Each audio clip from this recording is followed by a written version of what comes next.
So hello everyone, share ko lang po sa inyo yung ganitong tamang pag-set ng control ng chipak mga loads or the ISO sim lang yan. So pagtanggal mga loads ng unlock nya, so press lang natin yung defog light sabay dalawa mga loads yan. So hindi ba lang kasi ang pinuto nito kasi dun sa mga DI na control. Ayan, pag natanggal natin mga loads, so punta natin sa function.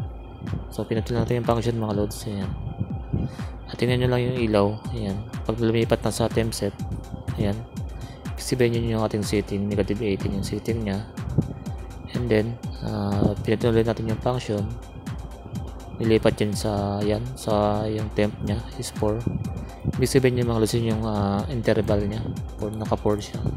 Pag negative 18 mga loads, ibig sabihin sa 14 siya mag-operation ulit, back to operation. Yung ating naman mga loads, sundan nyo lang pag pumunta sa operation yung kanyang pinakakuan is yun yung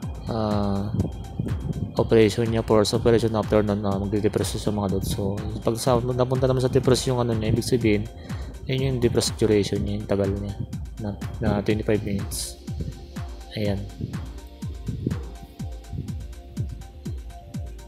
so marami pang setting yung mga loads shortcut na lang tayo kasi magkakalibrate lang naman tayo. So pangalawang cycle mga loads dyan sa temp nya sa gitna, yun yung ating calibration mga loads sa pangalawang setting. Ngayon nakita nyo,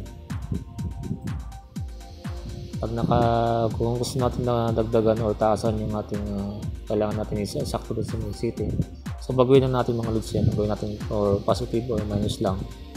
Pag minus ang nilagay natin na negative 1, so nadagdag sa ating actual na display yung mga loads. So ganun lang kasimple, walang pinagbago sa pinakaiba sa DI yung mga loads, kundi yun sa setting nya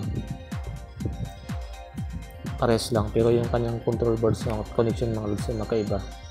So by chipak kasi yung mga loads chipak mga loads. So yun lang mga loads, thanks for watching, and sana po may naitulong ako sa inyo. Pakashare na lang po yung pakalike ng ating video para mas marami pa tayong matulungan, and pakashare na rin po. God bless mga loads, bye bye.